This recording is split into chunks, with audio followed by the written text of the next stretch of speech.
I should have said, hindi, binook niyo ako. Main event. Hindi ako baback up. Pero you know what? Girl, ang sabi niya, hindi kasi, he's willing to do it for free. For free!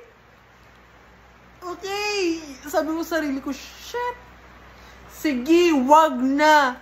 Hindi ko alam kung ano pumasok sa utak ko. Hindi ko alam kung paano. Hindi ko alam. I wish alam ko.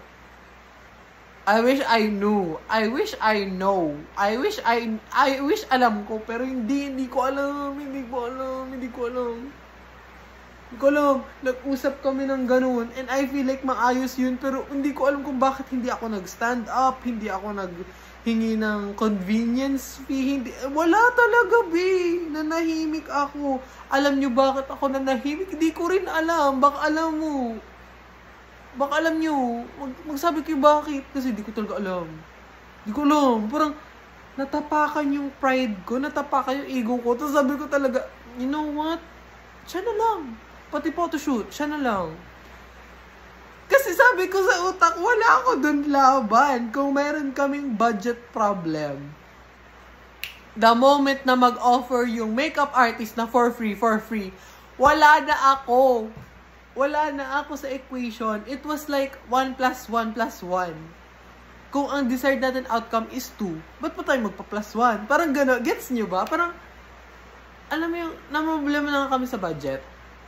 Tapos ako, 400. Tapos siya, diba? Parang, nag-offer na tong 10K. Diba? Parang, sulitin na natin yung 10K, guys. So, anong ginawa ko? Nag-giveaway ako. Nag-giveaway na naman ako. Alam nyo. Lesson learned. Susunod kong gig, may convenience fee na po. 200 pesos rin. Girl, alam nyo kasi, it's easy to talk it out. Ang dali-dali pag-usapan. Naidadamay rin ako. Hindi yung magre-reach out ka na wala akong alam, wala akong prior knowledge, wala. Kasi alam nyo guys, yun nga, nagpa-skin testing kami. Nag-color testing kami. Ito, ginamit to. Skin testing kasi nga gusto ko makuha yung perfect red. Hindi ba pwedeng bago ako mag-skin testing, kinausap nyo na siya? Sinabi nyo, uy, baka pwedeng magpa-free ganito kasi ganito naman yung babayaran namin. Ganyan. Hindi, walang gano'n na pag-uusap. Alam nyo bakit? Kasi, kailangan muna nilang ma-realize na meron silang budget problem bago nila maisip na, you know what? Mahal nga to. Baka pwede ka dyan may mapasok na free. Hindi sa kanila nag-sink in na gusto nilang may free.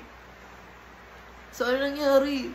The night before, napupunta ako sa syudad para make-upan ko si kasi nga may photoshoot, bigla na lang nag-chat siya.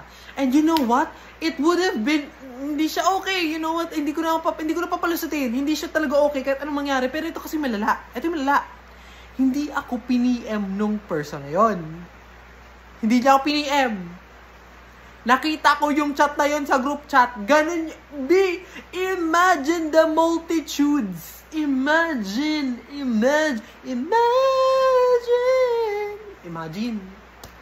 Imagine, bakla, imagine mo yung, isipin mo yun, pag di mo yun naisip, ewan ko na lang.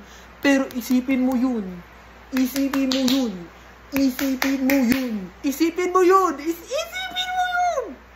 Hindi niya ako chinat. Hindi siya parang, Jack, hindi na pala ikaw bukas. Jack, hindi na pala, Jack. Hindi siya ganon. Hindi. The fact na kailangan niyang message sa GC. Jack, hindi na pala ikaw sa main event. Kasi nag-offer siya ganito, free. Anong sasabihin ko? I can't be like, dapat ako, B. Diba? Isipin nyo kasi yun. Isipin nyo if they have the ounce of respect, diba? Respeto lang, diba? They would have chat you personally. Hindi na nila ginisi. Nag-GC sila. Tapos doon pa talaga sa GC nagsabing, hindi na pala ikaw sa main event. Anong gusto mo gawin ko? Magsabi ako, okay, I understand. It's completely rational. Hindi, bay, sa utak ko sasabihin ko, kung may konti kang konsensya, sinabi mo yun sa akin 2 days or 1 day before. And 1 day before, nag-research ako. Inaral ko lahat. Ang malala kasi, nag-reach out siya sa akin in the first place. Hindi pa confirmed yung makeup artist nito. Nag-reach out sa akin. Baka pwedeng ikaw na lang ang ganito, ganyan. Ako naman, na-pressure ako, pero sabi ko, go. Kasi nga gusto ko na may maganda ako experience, ganyan. Tell me why.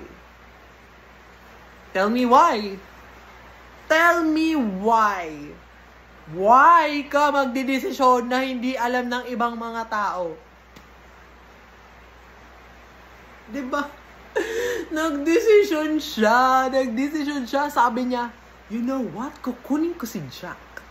Makeup artist siya nito. Wala na masasabi ang ibang tao. Meron! Alam mo bakit meron? Kasi nung araw na nag-chat ako, na sabi ko, it's okay. It's not okay. Ang malala pa nung gabi, anong sabi mo? Sorry talaga, wala kasi talaga sa akin. Di bakit ka nagdidesisyon? Sino ba nagsabing magdesisyon ka? Diba? You can't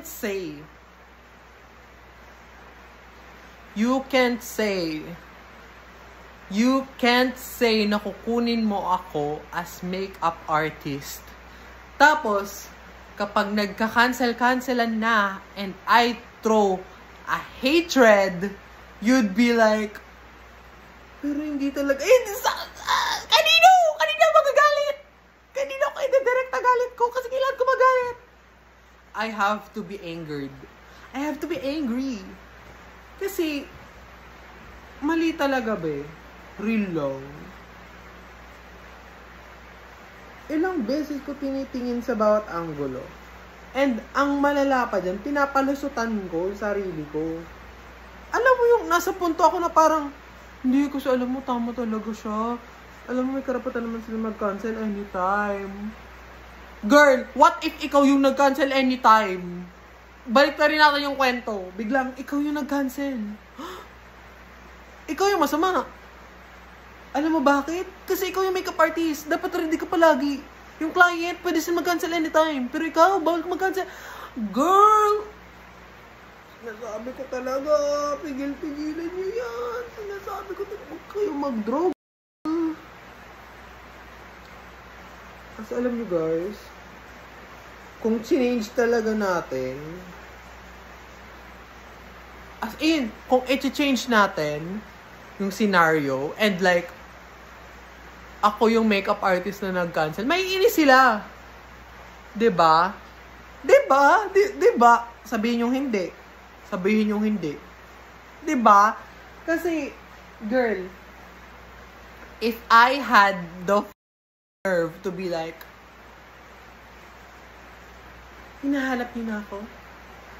Kailangan na mag-makeup? Too bad. I don't feel like it anymore. Maghanap kayo ng iba. Diba? Oh, sinong di doon may inis? Kasi akala mo okay na, akala mo secured na. Diba? Tapos sasabihin ko rin, wala na sa mga kamay ko. Hindi ko to desisyon. Desisyon to ng panahon. Diba? I got all I need right here in the passenger seat. Ooh.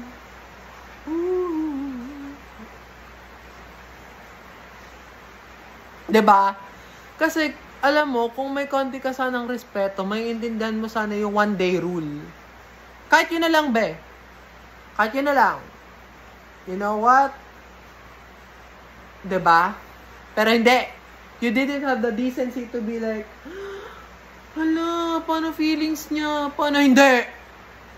Sinat mo sa JC and you said, fuck it, bahala na siya sa feeling niya. parang di ako tao ah. Grabe ka naman, besh. Alam mo kasi okay lang talaga, pero parang hindi na eh. Kapag di ka kasi sure, wag kang mag-approach. Real shit lang.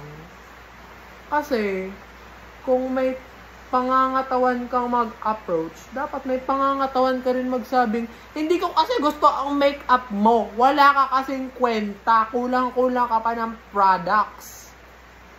Eh di sana nalinawan ako, di ba? Pero hindi. Kasi ang totoong rason is wala siya sa mga kamay mo. Di ba? Yun yung totoong rason. Wala siya sa mga kamay mo.